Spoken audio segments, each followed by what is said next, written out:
Tumalize na hili, tuliona sekeseke liko kubwa sana wiki hii. Kama ni wale 3 zilizopita, swala la mechi ya Simba na Yanga kameishwa, wengine wakaenda kasi. Kuanzia hapa kwa Young Africans ambao wanasemekana wao wanakwenda kwa yao kasi kwa maana ya kufungua shtaki ili waweze kupata alama 3 kama ambavyo wao wanazidai. Wameacha bodi ya ligi Tanzania, wameachana TFF. Hii ipoje kwa swala la football? Inaleta heshima gani? Heshima au inadidimiza? Heshima kwenye football. Kimsingi kuna muda ukiachana heshima hii ambayo nimekwambia ya kuheshimu wapinzani uwanjani, inapokuja nje ni wakati mwingine haipatikani, isipokuwa kwa kelele, kwa kushinikiza. Ndio maana unaona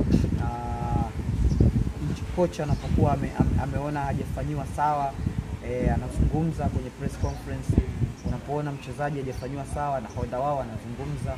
Unapoona uongozi hujafanywa sawa unazungumza. Kwa hiyo kwa Simba, kwa Young Africans kuzungumza hivi wapo sawa kabisa, na waunga mkono. Lakini na waunga mkono kwa kufuata taratibu, kwa sababu kasi nao na sheria zao. Moja ya sheria zao, ili kuwafikia wao, kuna baadhi ya maeneo inabidi muende mshindwane.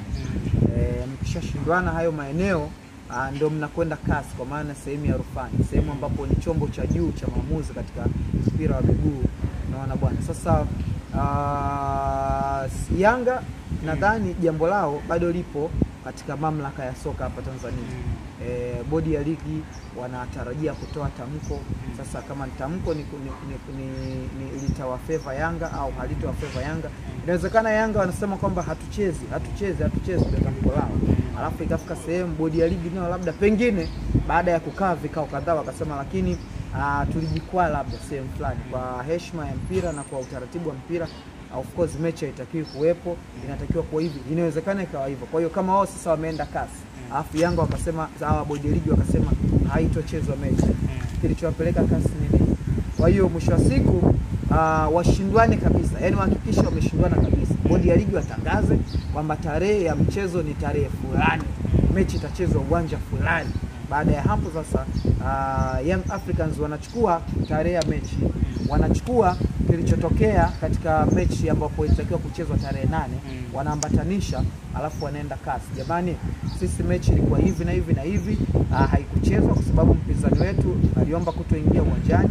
Out of nowhere bodi ya ligi nao waka-approve, wakatangaza kuahirisha mchezo. Kwa hiyo sisi tumeona hatujatendewa haki baada ya bodi ya ligi na kamati nyingine kukaa na kushed na kuweka tena tarehe ya mchezo.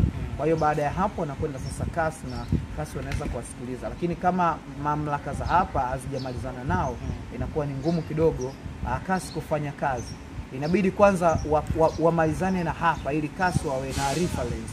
Wanaposimama wao kuzungumza wawe na taarifa rejea kwamba hawa watu walishakwama sehemu 1, 2, 3, sasa tuendelee sisi walipoishia kwenda mbele zaidi. Shukrani sana. Nashukuru sana.